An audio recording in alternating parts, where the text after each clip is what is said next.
এত সুন্দর এই ড্রিঙ্কসটা যখন আমি পরিবেশন করলাম, আমার মেহমানরা শুধু তাকিয়েই থাকলো। প্রথমে হয়তো ভাবছিল ওরা তরমুজ দিয়ে বানিয়েছি কিংবা আনার। আসলে তরমুজ বা আনার কোনোটা দিয়েই বানাইনি, আমি একটা সবজি দিয়ে এই ড্রিঙ্কসটা বানিয়েছি। আমি টমেটো দিয়ে আজকে এই ড্রিঙ্কসটা করে দেখাচ্ছি। টমেটো সবজি হিসেবে আসলে আমরা খেয়ে থাকি, স্যালাড বা সস হিসেবে খাই, কিন্তু আজকে আমি ড্রিঙ্কস বানিয়ে দেখাবো। সেই জন্য কতগুলো পাকা টমেটো নিয়ে নিয়েছি।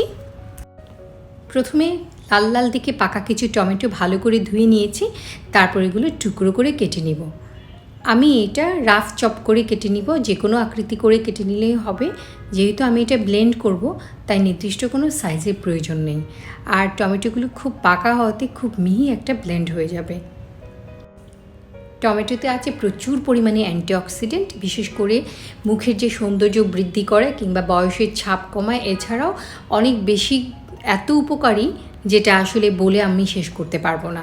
একটা ব্লেন্ডার জারে টমেটোর টুকরোগুলো নিয়ে নিচ্ছি, তারপর তাতে পরিমাণ মতো লবণ দিব, ভাজা জিরা গুঁড়া এবং কালো গোলমরিচের গুঁড়া দিয়ে দিচ্ছি, সামান্য পরিমাণ ব্ল্যাক সল্ট দিয়েছি এবং পর্যাপ্ত পরিমাণে ঠান্ডা পানি দিয়ে আমি ব্লেন্ড করে নিব। প্রথমে অল্প পরিমাণ পানি দিয়ে ব্লেন্ড করে নিয়েছি, তারপর আরও পানি মিশিয়েছি।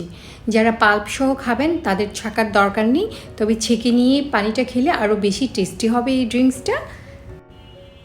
একটা ছাঁকনির সাহায্যে ভালো করে ছেঁকে নিচ্ছি এবং পাতলা এই ড্রিঙ্কসটাকে তারপর আমি পরিবেশন করব। টমেটোতে থাকা লাইকোপিন ত্বকের ক্লিনজার হিসেবে কাজ করে, কোলেস্টেরলের মাত্রা কমায়, এছাড়াও স্ট্রেস হরমোন কমায় এবং নানান উপকারে আসে।